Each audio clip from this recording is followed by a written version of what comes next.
Archie, is this kind of good against the evil? Explain this a little bit in maybe, I don't know, in comic book terms. Is this good against evil? Both sides will claim that they are good and that the other is evil. And look, it's a derby, and this is from the country that brought you Schadenfreude. So look, in no other place do they enjoy reveling in the other's misery than in German football. And particularly in this game, Hamburg fans see St. Pauli as thinking of themselves as being, how would I put it, goody two shoes, always having the right answer to the world's problems and yet wondering how much good they're actually doing. Whereas St. Pauli look at Hamburg and go, oh, you think you're so big, don't you? And that you have this God-given right to be in the Bundesliga.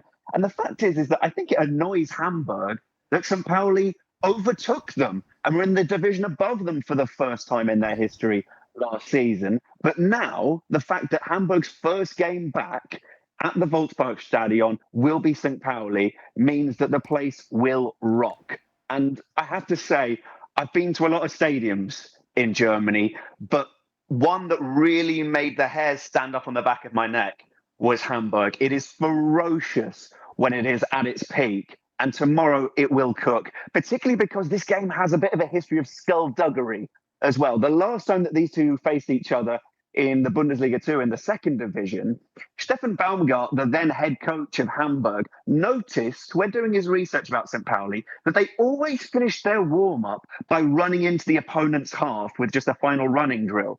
So Stefan Baumgart said, well, I tell you what, I'm going to position our last drill right next to the edge of the St. Pauli half. And what happened? The St. Pauli players ran on through, and Hamburg started a tactically manoeuvred scuffle. And suddenly, the stadium cooked with atmosphere because of this and go, hey, they're attacking our lads. What's going on here? And that enabled Hamburg to beat St. Pauli and mean that St. Pauli didn't get promotion, at least in Hamburg's backyard. So, lots riding on the line. I've been in the city today. You can feel the atmosphere already. And I think you might be able to tell I am buzzing for this one. No, understandably so as well. You can try and build up these games as much as you like, but this one does all the talking on the pitch. It should be absolutely fantastic. As you're with us, Archie, I've got to ask you about Bayern Munich's Champions League draw. Really good games to start things off. 3 big matches for them. Chelsea, PSG and Arsenal as well in the mix. Obviously, they should be fine, but a nice couple of testers to start things off. They should be fine. I'm not sure if that's the order that they're playing them in right now, because otherwise that would be a hefty start. Yeah, so no, it is Archie. So they play Chelsea at home, and then they play PSG away. Okay, if that is the case, then yeah, that's quite tasty.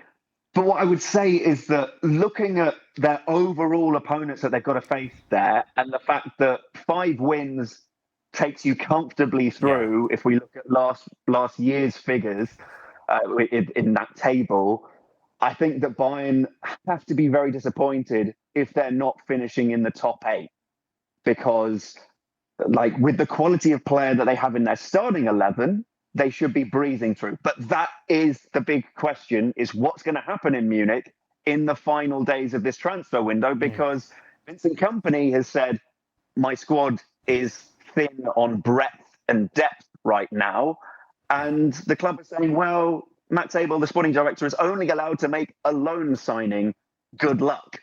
And Vincent Kompany even went to Uli Hoeneß. You know, if there's something strange in the neighborhood, you go to Ghostbusters. If you want to get something done at Bayern Munich, Dan, you go to Uli Hoeneß. And Uli Hoeneß apparently still said, nah, not seeing it. But when you look at the players they've lost there in the summer, attacking players, Mathys Tel, Kingsley Coman, Leroy Sané, Thomas Muller, plus Jamal Musiala is out injured, and you only bring in Luis Diaz, I can understand why Vincent Kompany's going, I think I may need a little bit more backup here. And yeah, he's going into a gunfight with not much, a twig. A twig's probably a little bit too over the top. But you catch my drift. He's not got nearly as much backup as he did last season. Lennart Karl is one young player to look out for, 17 years of age. Started away in their win at Bayern Wiesbaden last night. But still, is it enough with Bayern's injury record? Not sure. you need to have a certain quality of player in your squad so that everybody is pushing each other on. So, yeah, a worrying sign for Bayern. But I think the fact is, if you look at the curse that has befallen them in the DFB Cup in the previous few years, they've not won it since 2020. It was a sign of strength that they were able to just get through, because Harry Kane also missed a penalty at 2-2. And at that point, you're thinking, is the momentum going towards Wiesbaden here? Are Bayern about to get knocked out by a third division team? As it was, not this time. Bayern scraped through.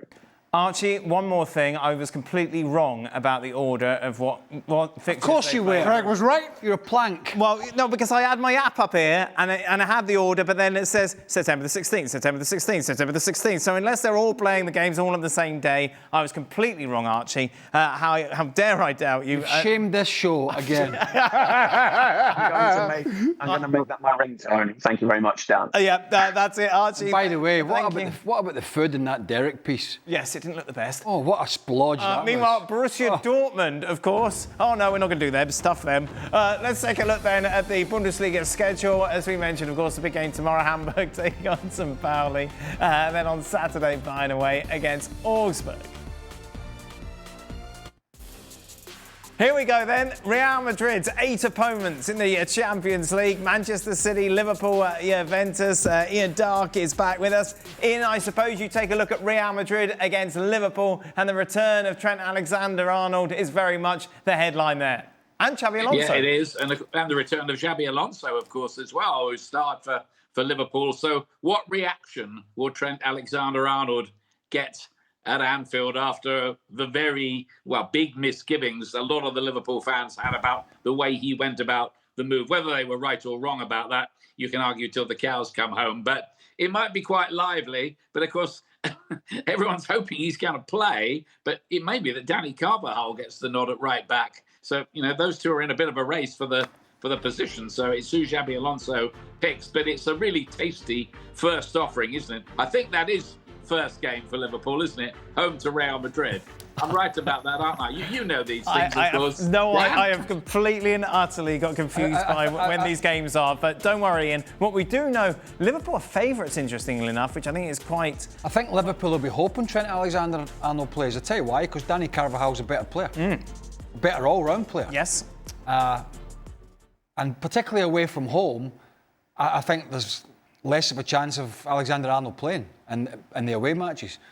And I think it's a very early season knock for this lad to have one game against Osasuna in La Liga and then be basically dropped for the game against Oviedo. And I think that's a sit back and take a moment about, I thought I was going to be a regular. Not looking like that, is it? No, it's not. What are you laughing at? What are you laughing at? Meanwhile, Barcelona, let's take a look at who they will be facing in their 8 matches. And one of them, of course, is the final we were hoping for, Shaq, but didn't get. Yeah, against PSG. And What was wrong with the final you got? Well, it was a one-way affair. It was over by half-time. You weren't even working. You were playing golf. You didn't even watch it. Don't start. I was watching it. on the golf course. Listen, I thought Barcelona. What was wrong with the final? Barcelona and PSG were the two best teams in European football.